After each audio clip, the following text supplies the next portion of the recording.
Okay, so we start in the new book, Parshat Devarim, book Devarim, and this is Kisvei Ramad Vali, 9 and 10. So this comment is on the very first pasuk, right? Ele Advarim Asher Diber Moshe. Right, these are the words that Moshe said. El Kol Israel, to entire Israel, Be'ever Ayudan, on the other side of the river of Jordan, Bamidbar, in the Midbar Barava, Mul Suf, across from Suf, Ben Paran, between the place called Paran of Tofel and place Tofel, Lavan, Hatzerot, Vedizachav, right? So he's naming 7 different places. If you count them, it's going to be 7 different places that are mentioned here. And Ramad Vali says like this, right? In general, this whole book number 5 that we're starting, the book of Devarim, right? One of the other name we have for it is called Mishneh Torah, which means literally repetition of the Torah, right? And why? Because simply, it reviews the laws, the judgments that were given to Bnei Yisrael over the entire course of 40-year journey through the desert. And this last longest recorded speech lasted 36 days of the life of Moshe Rabbeinu, right? He started, I believe, on Rosh Chodesh Shvat and ended on his birthday on 7th of Adar. So there's 36 days between them. As Or Chaim points out, the word Eile, Advarim Eile, Gematria is 36. It's a remiss that the speech lasted for 36 days. Aleph is 1, Lamed 30, Hey 5.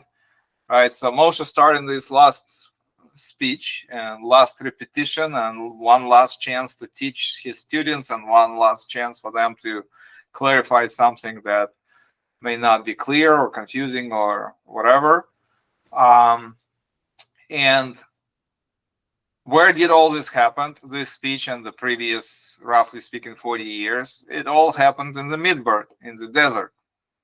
So in the world of Ramchal and the world of Ramad Vali, one theme that we see over and over again is the perspective of the ongoing battle between Kedushah and Tumah, the forces of holiness and the forces of impurity, right? And it's pretty obvious why, because historically they were both in the 16th century from Italy, and Italy is the center and the seat of Catholic Church, which obviously discriminated and Jewish people for millennia viciously, and portrayed Jewish people in this horrible demonic way, and all the things that I'm not going to go into. We all know it, right? And especially for people living literally a couple-hour ride from the Vatican, right? It was something palpable. So I guess this whole diametrically opposed system of forces of holiness and impurity of Kedushah and Tumah, right? It's this battle between Esav and Yaakov, right? It's something that was on their minds a lot, and they literally felt it in their life, So he says that what is Midbar? What is the desert, right? Desert is a very empty, desolate place. You don't have much going on there. Mostly, you don't have a lot of animals or anything. And the ones that you do find, usually nasty ones like scorpions or snakes or stuff of that nature. And things don't grow in the desert, right? So it's like this bad, desolate place. And he says, since we have a general principle that everything in the physical world is but a reflection of its spiritual essence, right? So this deadly, desolate place is a reflection of the fact that desert is a place of Tumah. It's a place of spiritual impurity, because all the good and holy things strive for life and strive for abundance, and all the impure, unholy things usually go for destruction and desolation, right? So what's the ultimate desolation? Is a midbar. There's nothing left, nothing but scorpions, right? So he says this is the stronghold of Tumah. It's like, symbolically speaking, the midbar is Never heard this. Stronghold of Tumah. I'm making notes here, and it's really fascinating. I didn't think of it in those terms, that, the Tumah and the desert, like, yeah, it makes sense. I just... You have to live in the medieval, Roman Empire, in medieval Italy, to feel it. So, that's why I preambled was, for them it was very palpable, right? So, but what was the goal then for Hashem to take Jewish people to this place of Tumah? You would think, logically speaking, our goal is Kedushah, so why not take us to some, nice, beautiful, place that's the opposite of this? So he says there was a goal to it. There was a purpose. Obviously, Hashem does everything with a deep purpose. And the goal was that the 40 years that they spent in the Midbar was to overcome the Tumah that existed in those places, and by overcoming it, to weaken the entire system of Tumah in the world. So think about the Midbar as this, like, command central of all the Tumah in the world. And if you weaken the command central, then it's going to be a lot easier for you to deal with forces in different areas. Wow. I'm trying to hop this concept. I got to tell you, it's really enjoyable for me. I'm making notes as fast as I can. I'm trying to keep up with you. You mentioned earlier somebody's name and Yaakov, but I didn't get that name because Yaakov and Esav. Esav, okay. All right, he's a twin brother. Right, right. This is going to be all on the recording and notes and everything. So okay.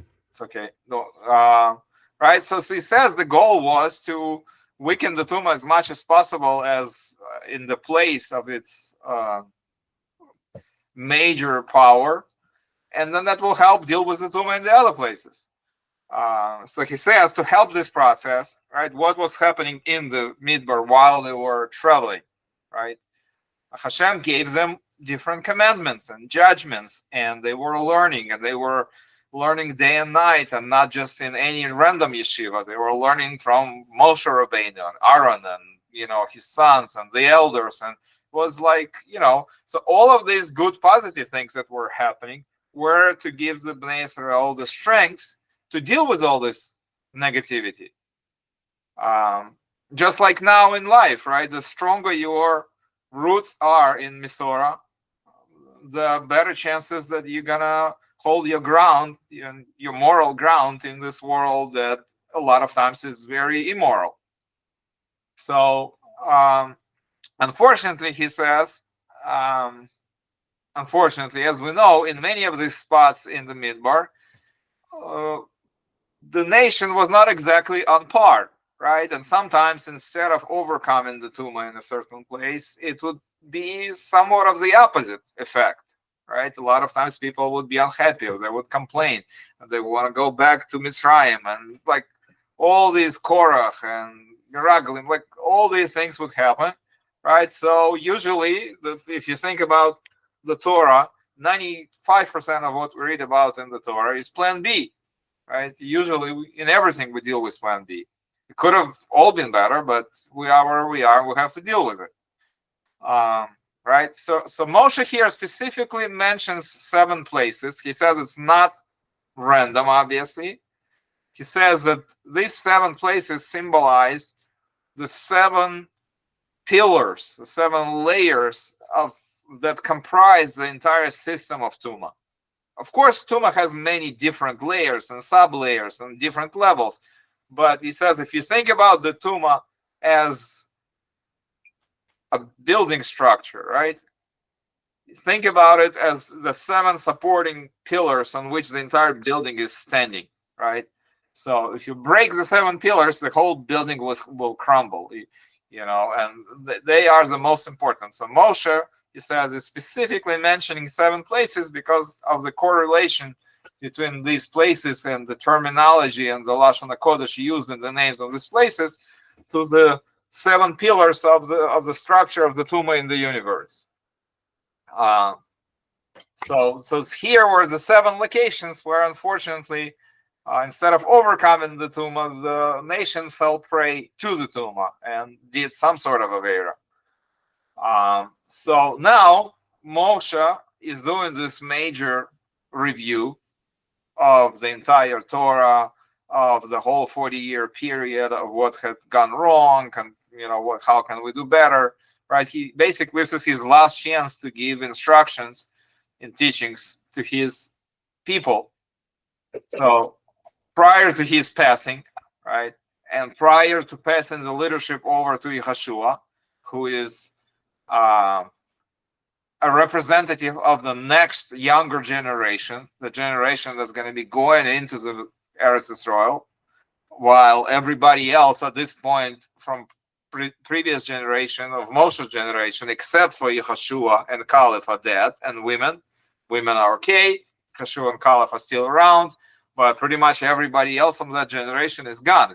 15th of Av, which was a few months prior to beginning of this speech, the last of them had died, right? And the decree of dying in the Midbar was fulfilled. And now he's talking to the younger generation, and Yehoshua is going to be the leader of this next generation, right? So Chazal say that Pnei Moshe k'pnei Chama, pnei Yehoshua k'pnei Livana, right? That the face of the Moshe Rabbeinu is like the face of the sun, and the face of Yehoshua is like the face of the moon. In other words, right, what's the difference between the sun and the moon? The sun represents, again, we're talking about the system of Kedushah and Tumah. In the system of Kedushah, of holiness, right, as in anything, everything has a male side and a feminine side, right? So the sun represents, says Ramad Vali, the male aspect of Kedushah. Right? Why? Because the sun is the giver. It emits light, right? The sun, the thermonuclear reaction, the fusion, and all the stuff that's going on inside the sun emits a lot of light and radiation and all the other stuff. Whereas the moon is the opposite of that. The moon is a barren rock. It has no light of its own. The only light the moon has is the light it receives from the sun and reflects, right? When we see the moon in the sky, it's not because the moon is beaming, it's because the light is reflected to us. The light that shines on the moon is reflected from the moon's surface, right? So it's the feminine aspect of Kedushah. And that's the difference between the Rabbi and the Talmud, right? Moshe Rabbeinu is the teacher. He's the giver. He gives knowledge. And Yehoshua is his ultimate student. He's the receiver. He absorbs knowledge, right? And it always goes like this. In terms of Yehoshua's student, it's all, the system is reversing. Yehoshua will become the giver, and his student will become the receiver, and so on and so forth, right? But in this particular stage, Moshe Rabbeinu is the sun. He's given light, or Torah, and Yehoshua is the moon. He's absorbing the light because he needs to absorb all the light and all the knowledge so that now he can become the next son and become the next leader of the next generation. But still, there's a big difference, right? The ultimate sun, the original sun, is obviously stronger than the moon that's going to be reflecting a lot of light. And then imagine if you put another thing that reflects and another mirror, every time it's going to get weaker and weaker and weaker. So obviously it's like the level of knowledge that Moshe had was greater than what Yehoshua had, even though Yehoshua for us is unimaginable. And as we go down the generations, we understand that it's less and less and less and less light. Even though to us, our teachers, are like, wow. But to them, their teachers, and so on and so forth, right? So Moshe Rabbeinu understands all this whole dynamic, right? You can also see this, the idea of the sun and the moon, or the giver and the taker. It's like you have, let's say, the seed of a plant, right? You put the seed into the earth takes and develops it, right? But the earth by itself cannot grow a tree. You need to put a seed into the earth for the earth to do its job and develop the seed and grow a tree out of it, right? So something gives the seed, something takes it and develops. Now, he says there's an interesting mystical principle that the feminine aspect of Kedushah, because it's geared towards absorbing, right? There's a big danger in that, right? Because if you take in a lot, and then when you take it in, it grows in you, right? There's always a risk you're gonna absorb something not good, and like a person, I don't know, can inhale a virus or bacteria or whatever, and then if that develops in a person, they get sick, right? So the more you are conducive to absorb more of this stuff, the higher the chances that you're gonna get sick or gonna get sicker. So he says, because of this, the feminine aspect that is designed to absorb and develop inside it, right, is always in more danger. Which is why he says that's why Nachash approached Chava and didn't approach Adam, right? Because Adam is a male aspect, so he's a giver, right? Naturally, he's not cut out to absorb; he's cut out to give himself. Chava is the opposite of that. So Nachash thinks about it and he says, like, who do I have better chances of influencing? Somebody who's by design is absorbing, or somebody who himself wants to influence others, right? So that's why Nachash says, okay, I have much better chances of influencing Chava, and through Chava I'll get to Adam. Wow. So he says, now we have this sun and the moon difference between Moshe and Yehoshua, and Moshe realizes this, that now the next leader of the next generation is going to be somebody who is predominantly a feminine aspect of leadership. And this has nothing to do with sexual stuff or whatever. It's just more of an idea of giver and taker and receiver, absorber. Because nowadays these borders blur, in a wrong direction, and it has nothing to do with any of that. It's just different modes of modus operandi. So Moshe is, thinking, okay, as a leader, what's my goal? I want to set up my student who's going to be the next leader, and the people that are going to be, I want to do most that I can for them to increase their chances for success, right? And since Yehoshua is this feminine aspect of Kedushah, I got to help out, because it's going to be a lot harder for him than it was for me, even though we know it wasn't very easy for Moshe either. I mean, Jewish people really did a number on Moshe Rabbeinu, for sure, right? But still, Moshe Rabbeinu had a lot more strength to deal with it, right? And now also, they have to go into the land, they have to conquer, they have to fight with many nations, and so on and so forth. So he says, I got to do what I can do to help them out, to help Yehoshua out, and the next generation he's gonna lead. So what does he do?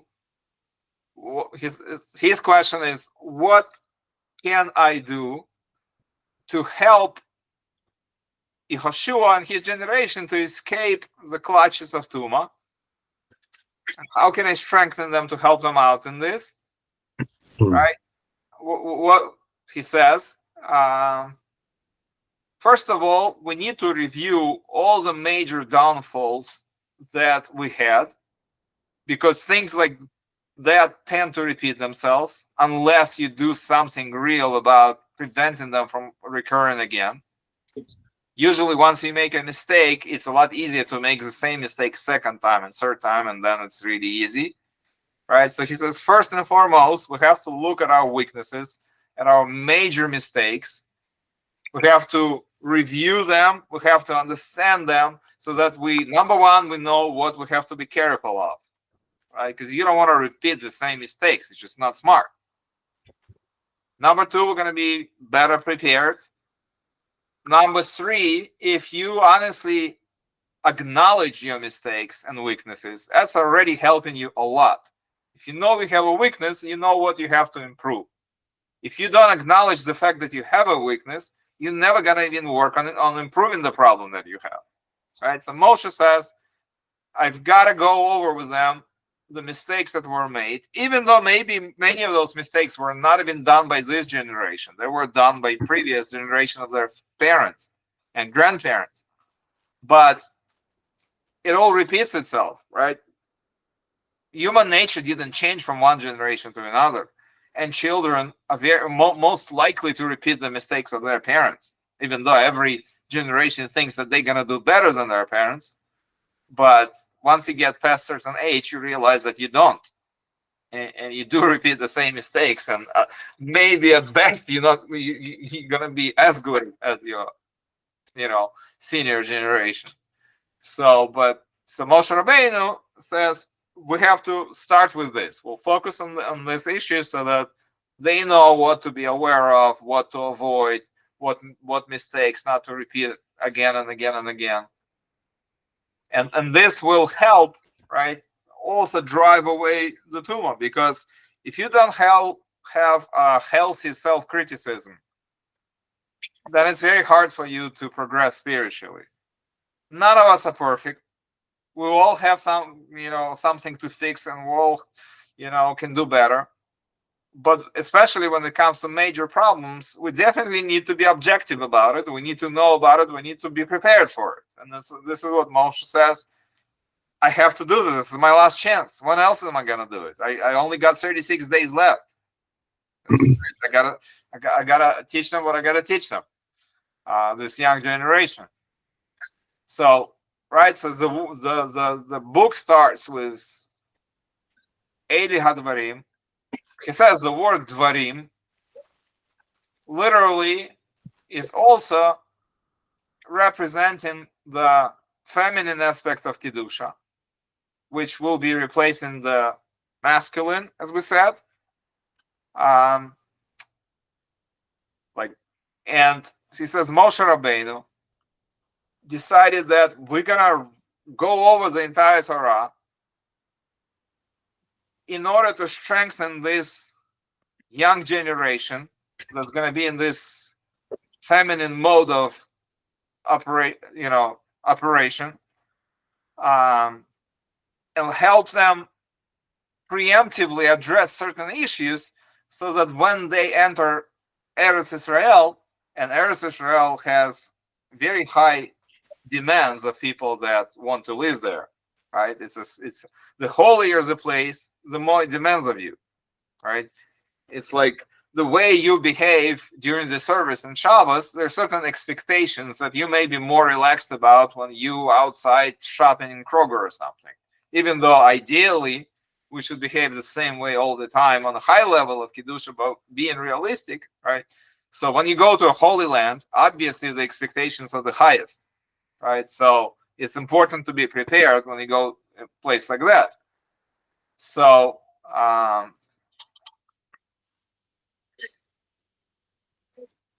so how do you help the female aspect of Kedushah? That's the job of masculine aspect of Kedushah, right? The husband has to help the wife, right? If it's something heavy that needs to be carried, that's a man's job. It's not the woman's job.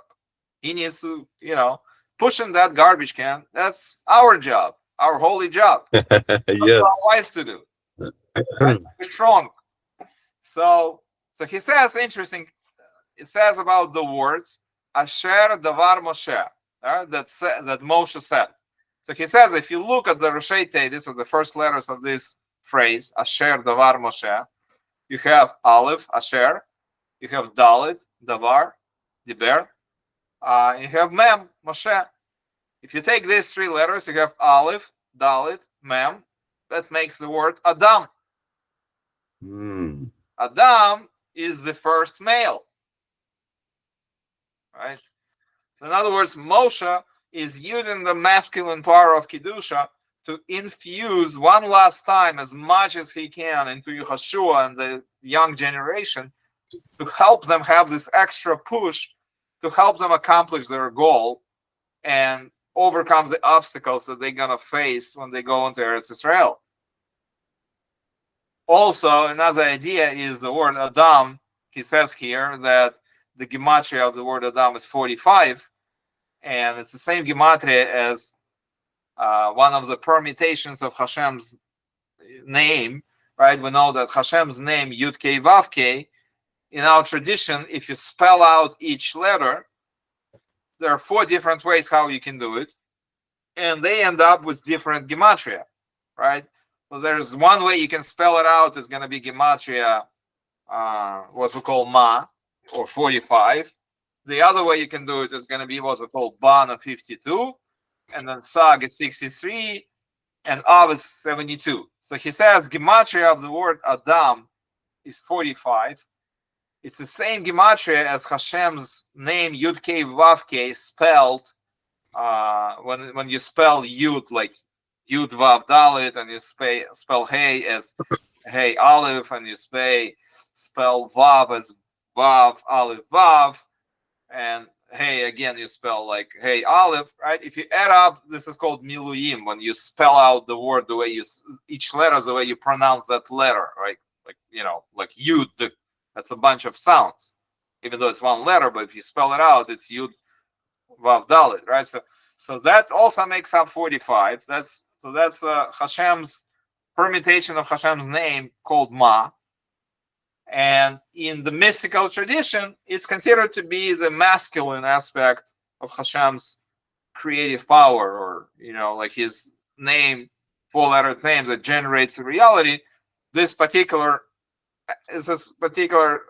aspect is considered to be masculine. So he says that's why Moshe Rabbeinu, right, in the pasuk it says Asher Davar Moshe, and it have Aleph Dalet Mem, right? That Moshe Rabbeinu's goal was to infuse this masculine Kedushah, to give this extra help to Yehoshua and the young generation, right? And this is also why he says Moshe Rabbeinu wanted to do Mishneh Torah, or repetition or re-explanation of Hazara of the whole Torah, right? Is as he was passing the torch of the leadership over to Yehoshua and the next generation, right? To give them one more boost to help them in their quest that they're going to be on without Moshe Rabbeinu in 36 days. Right? So this is what a true leader should really do, right? A true leader thinks about his people as his last thing that he thinks about before he goes away. Is like, what can I do to help those that are going to follow me as much as I can to be successful? So we should all be, you know, zoche to have leaders like that in every generation. That really makes a difference. And we should learn from Moshe Rabbeinu here. And we should also listen to all the lessons that Chazal teaches from the things that he says in this pasuk, all the deep hints in each word. And as he progresses through this whole book of Devarim, there's a lot of very important information and teachings from Moshe Rabbeinu, teaching us how to succeed and how to be better. It's great. All right.